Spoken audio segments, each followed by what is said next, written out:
What position rooms on this Dolphins roster are better than they were last year, and how did their improvements stack up to the rest of the AFC East? We're exploring that here today on Locked On Dolphins.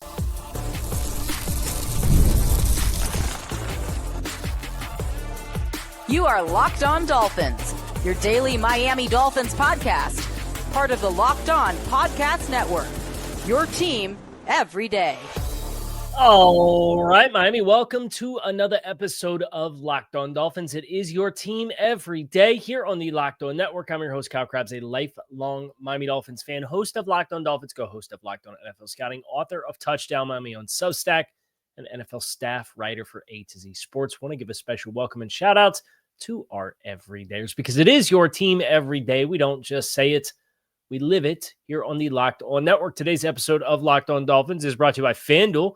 Right now, new customers can get $150 in bonus bets when your first $5 bet wins. Today on the show, we are looking at the AFC East as a whole and the Dolphins within that for where they are better in my assessment of the roster. And it is just one man's opinion.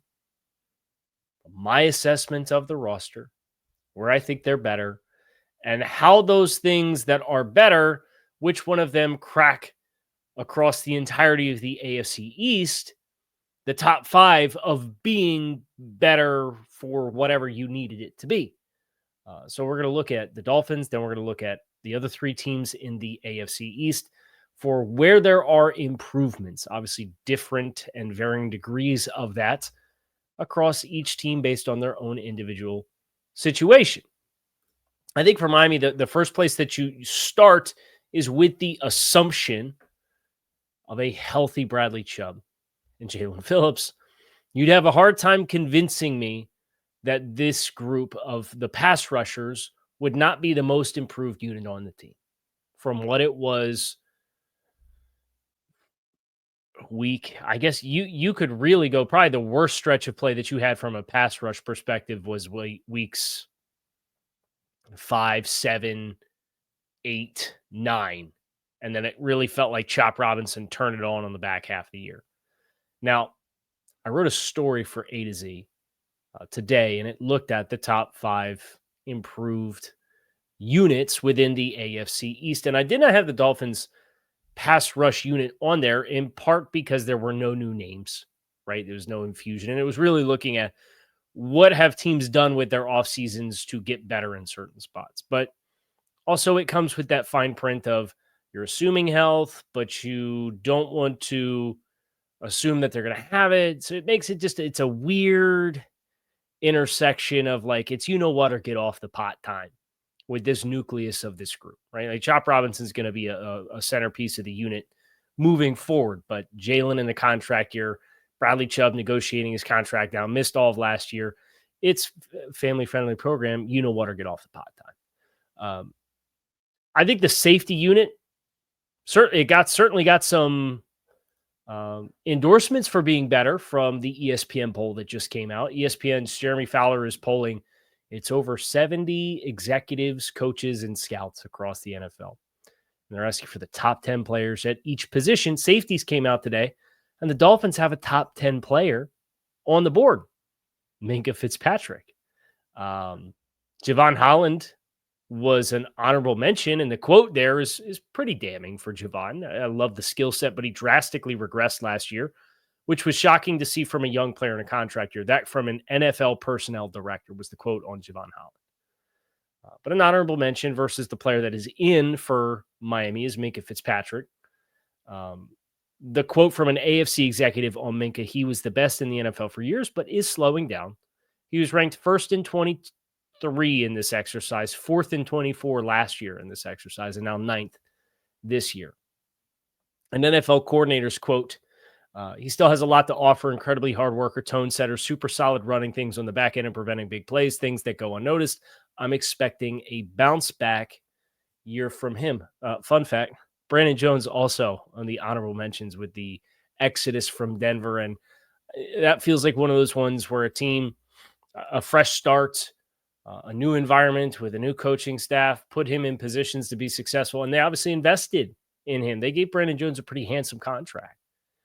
And for every hit that's a Brandon Jones, there's a miss, like what Raekwon Davis ended up being for the Colts. Those guys signed for the same amount of money with different teams, right? And Jones revives his career, and Raekwon Davis had some health issues and did really not play and is still a free agent.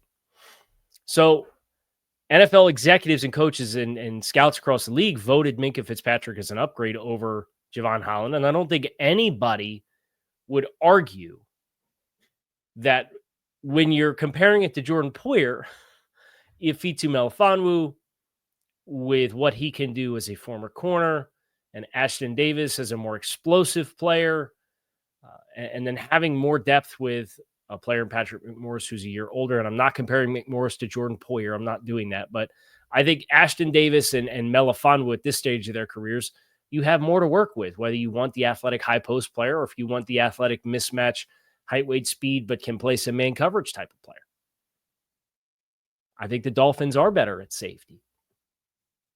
I also think the Dolphins are better with their interior offensive line, which for me is probably the unit that I look at where you do have a player that's at safety, at least of the units that we've mentioned thus far, the edge room and the safety room. We don't know where Minkah Fitzpatrick's going to fall. Is he really like significantly regressing? What will that look like?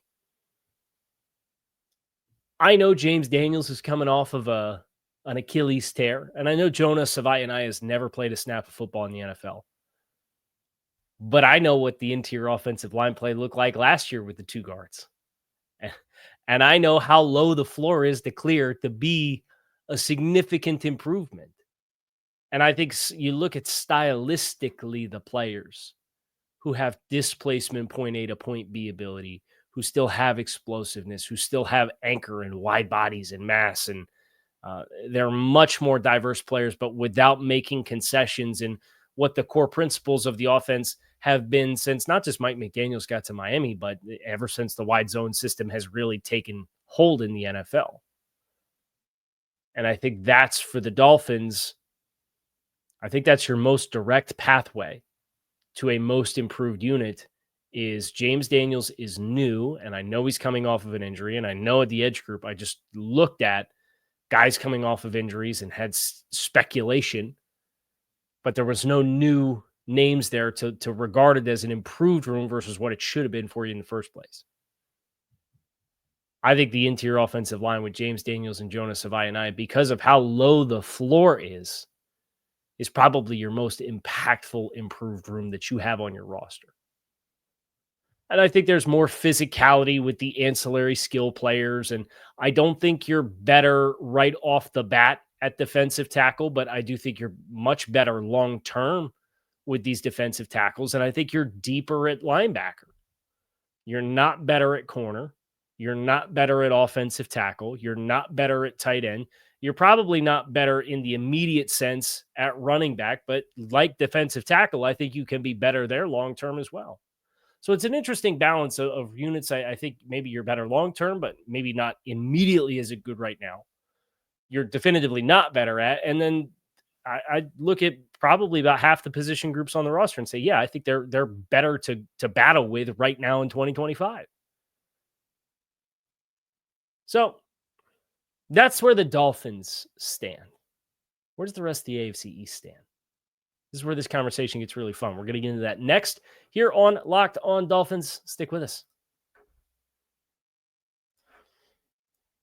Summer sports are in full swing, and whether you're about baseball under the lights, golf on the green, or high-stakes soccer action, FanDuel is the best way to make every game even more exciting. You're already following in on the action, so why not make it a little bit more thrilling? With FanDuel, you can get in on the game while your friends are getting sunburnt on the beach. You can use FanDuel to track your favorite matchups, and the app keeps it fresh with new daily promotions and fun ways to bet. I personally very much enjoy looking at the NFL futures. And if you happen to believe that the Dolphins are going to make the postseason this year, pretty good odds. You get the Dolphins at plus 210 to make the playoffs. So if you are buying the Kool-Aid with the Dolphins this year, plus 210 on the Dolphins to make the playoffs might be worth some consideration. And if you're new to FanDuel, new customers can get $5 in on a bet. And if it hits, you get $150 in bonus bets if that first $5 bet wins. So open the FanDuel app today or visit FanDuel.com to get started.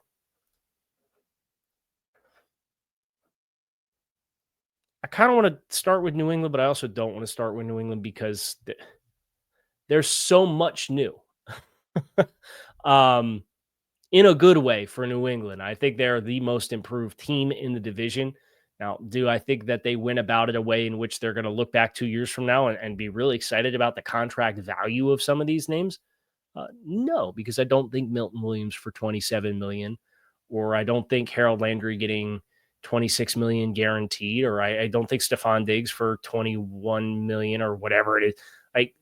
It's not good value, but that's the price you have to pay when you're a bad team. It's the 2020 Dolphins, right? 2020 Dolphins, they pay Kyle Van Noy, they pay Eric Flowers, they play Shaq Lawson, they pay Byron Jones.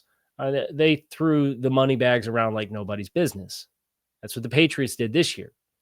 And that's good for 1 year spikes, but how good is it for long-term value as far as value on your roster with what you're compensating guys with? That's the question. Now, we'll get to New England. We're going to start with the Buffalo Bills. Of course, this team has won the division 5 years running, so it's kind of their show. I think Buffalo has a strong case that they're deeper in the secondary, bringing back Dane Jackson, using their first-round draft choice on Maxwell Hairston. They bring back the ghost of Tre'Davious White, but then they also draft Dorian Strong out of Virginia Tech, who I really like. And then they bring in Derek Forrest at safety and Jordan Hancock with a fifth-round draft choice to go with the nucleus of guys that was there last year with Rapp and Cole Bishop as their second-round pick last year, Damar Hamlin. So I think they're deeper in the secondary. They obviously have Rasul Douglas as a starter last year that's on free agency. He's kind of the guy that many have soft-circled as Miami's going to add that to their cornerback. But where I think they're really better, definitively better, is on the defensive line. They signed 3 in free agency and they drafted 3 in the first 4 rounds. And it's taking the place of snaps like Austin Johnson at defensive tackle for them. And the names that are stepping into those roles and what Von Miller was for them, not what Von Miller was supposed to be, but what Von Miller actually was for them, I think is a pretty good step in the right direction. Now, they have Greg Rousseau, Ed Oliver, Daquan Jones as kind of and AJ Epinesa as the marquee guys. They signed Joey Bosa in free agency. Did I love the value? No, but there's incentive money there. So they're protected in that regard. Michael Hoyt, I really liked with the Rams as kind of a unique build, a bigger player, but had some unique athleticism to be able to do some drop stuff and play in space. And I don't think the Bills will do a ton of that.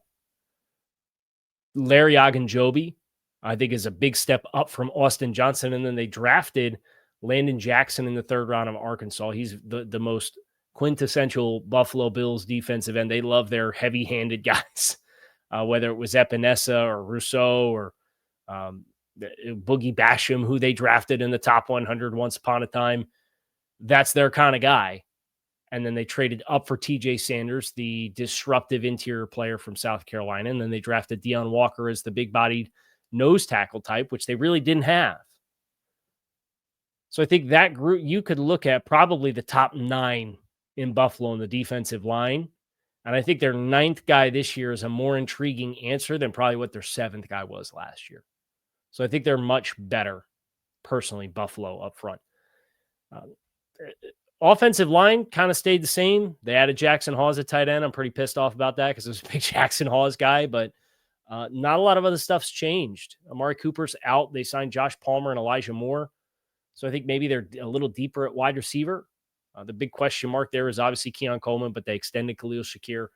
So that's where Buffalo, I think, is better. I think they're deeper at wide receiver and corner, but I think they're definitively better and deeper on the defensive line. I look at the New York Jets. It's a difficult team because they really hit reset on the entire football operation. New head coach, Aaron Glenn, new general manager, Darren Mogi, Tanner Engstrand, and Steve Wilkes are the coordinators for this group. They brought in Andre Sisco at safety. I guess safety is a spot where I look at and say this team's probably better than last year, with Andre Sisco coming in to play with Tony Adams and Malachi Moore as a fourth-round rookie draft choice. But they lost DJ Reed in free agency, and they signed Brandon Stevens at $12 million per year to play that spot. I don't think that's better. Now, they drafted Azareye'h Thomas out of Florida State in the third round, but it's a rookie. Like, do we know? I guess technically, if you're getting credit for Jonas Savaianaya because the floor is low at offensive guard for Miami, you could make the case, but the floor was high with DJ Reed as far as how good that player was that you're stepping in to try to replace. Now, I think they got a big win with bringing back Jamie Sherwood at linebacker, but I don't think they're as deep on the defensive line either. It's Quinnen Williams, Derek Nottie, Byron Cowart, Jay Tufele is the top 4 defensive tackles. I don't think that's a better group than what they had last year. It's Will McDonald, Jermaine Johnson. Jermaine Johnson coming back from injury will help. And then Tyler Barron was a 5th-round rookie this year. I don't think they're particularly better on the edge versus what they were supposed to have with Hassan Reddick. Now, you could get into whether or not the execution of that was one thing or another. They're not better at quarterback with Rodgers versus Fields. Now, there's a long-term intrigue with Justin Fields and what maybe he can become, but I don't think they're better there. They're better right tackle with Morgan Moses to Armand Membu as a rookie. But again, the floor's high. Their wide receiver influx is Tyler Johnson, Josh Reynolds, and Arian Smith. They have Devontae Adams going out. They have Brees. They didn't touch the running back room. They added Mason Taylor and Stone Smart to the tight end. They're better at tight end. It's a foundational year for the Jets. I don't think there's any question about that. And because of that, I don't look at their unit and see a lot of spots where they're definitively, I think, improved. I think they're different. I think they set themselves up for some long-term answers that they might like to have before they really get into the weeds with the team building process. But I don't think they're better anywhere other than tight end and maybe safety. I like Andre Sisco. So I'd say safety and tight end are the 2 spots for the Jets. Which brings you to New England. I'll tell you what, we're going to do New England after the break because they a spoiler. The story I did for A to Z Sports, the Patriots have 3 of the top 5 spots. There's a lot of new, but I think there's a lot of improved from just how it's kind of like the Dolphins guard situation last year. The floor was so low that I look at what you have and I say, yeah, we're better for sure. So we're going to get into the Patriots and then we're going to get into what units for the Dolphins I ended up stacking within the top 5 of most improved within the AFC East this offseason. That's next. Stick with us.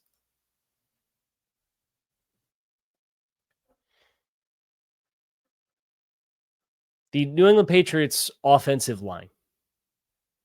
Michael Onwenu led the team in snaps on the offensive line. And then it was Demontre Jacobs, who's with all due respect, unserious football player, offensive tackle. Fadarian Lowe, who's a replacement level player. Michael Jordan, who's a replacement level player. And Ben Brown. Those were the top 5 snap takers on the Patriots offensive line. David Andrews, not in there. Cole Strange, former first-round pick, not on there. They had Sidney Sow, who looked like he was going to be a thing. He wasn't in the top 6 snap takers. Layden Robinson was 6th. Kind of a stale athlete. David Andrews and Cole Strange combined played less than 350 snaps. The floor is low, okay? So you take Will Campbell, and I have my questions about Will Campbell playing tackle in the NFL. But relative to Demontre Jacobs, it's the Jonas Savaianaya, Rob Jones / Liam Eichenberg thing. I know what it looked like with Demontre Jacobs. And my questions that I have with Will Campbell still far transcend what it looks like with Demontre Jacobs or Fadarian Lowe. So I think that spot's better than you bring in Morgan Moses in free agency as a shorter term bridge and fix. And that allows you to kick and win you in full time at guard, where I think he's a better player. You signed Garrett Bradbury in free agency, and then you use another top 100 draft choice on Jared Wilson, the center out of Georgia, who I wasn't crazy high on, but again, you're talking replacement level players across the board playing on the Patriots offensive line last year. So I think that's a spot where they are definitively better. Now, they threw the money bags around in the back 7 or the front 7 on defense. They signed Milton Williams. They signed Harold Landry. They signed Robert Spillane, the linebacker from Las Vegas, they signed Jack Gibbons, linebacker from Tennessee, when Mike Vrabel was there. They added Caleb Chase on as a depth player in the pass rush room. They drafted Josh Farmer and Braden Swinson for the defensive line. Christian Barmore's healthy.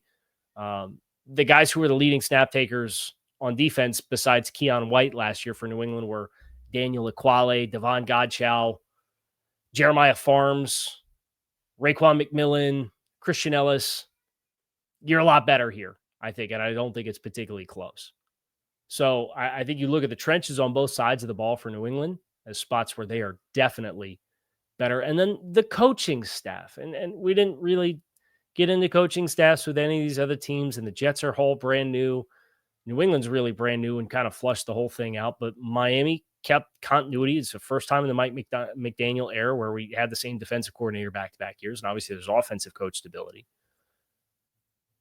But New England from Gerard Mayo, who was very quickly apparent it was out over his skis on what he was doing, is taking over for Bill Belichick, to Mike Vrabel. And not only does Vrabel come in, but Vrabel brings in experienced coaches like Josh McDaniels is the offensive coordinator. Doug Marrone, a former NFL head coach, is the offensive line coach. Thomas Brown was just 2 years ago one of the hottest assistant names and getting head coaching interviews.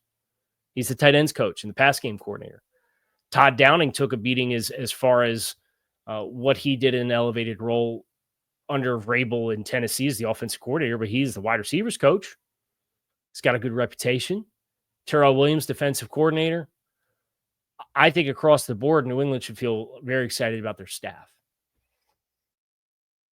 So that's the Patriots. And spoiler, coaching staff, offensive line, and front seven are three of the top five most improved units that I had for this story for A to Z. I had the coaching staff number one in the entire division.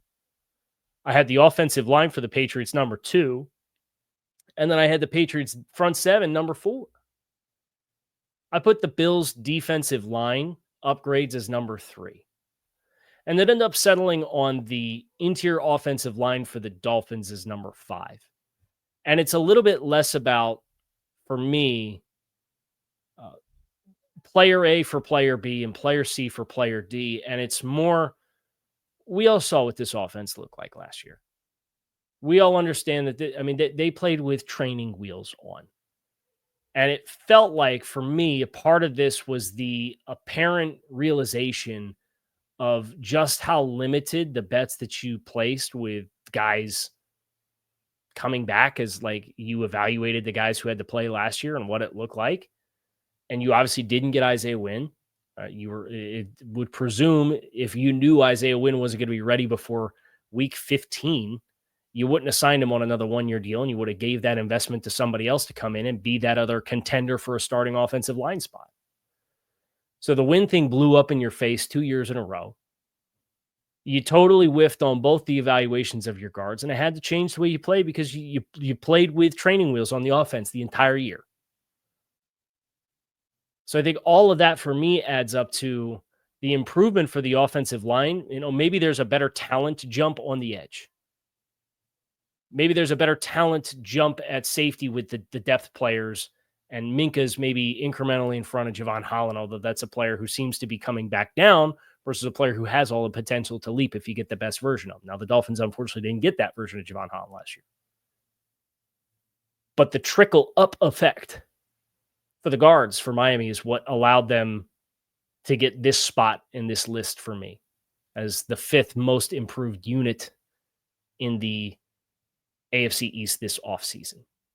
Now, you're not better at tackle, and anytime you lose Tron Armstead, that leaves a question. But if you get a healthy James Daniels and Jonah comes in and plays a baseline level of play, and Austin Jackson stays healthy, I think Patrick Paul can be a baseline level of play player, and across the board, you're going to have a better overall group of five, which is clearly what this team is banking on, and then the more physical elements of the ancillary players of the offense to open things up and diversify things as far as how you go about your business.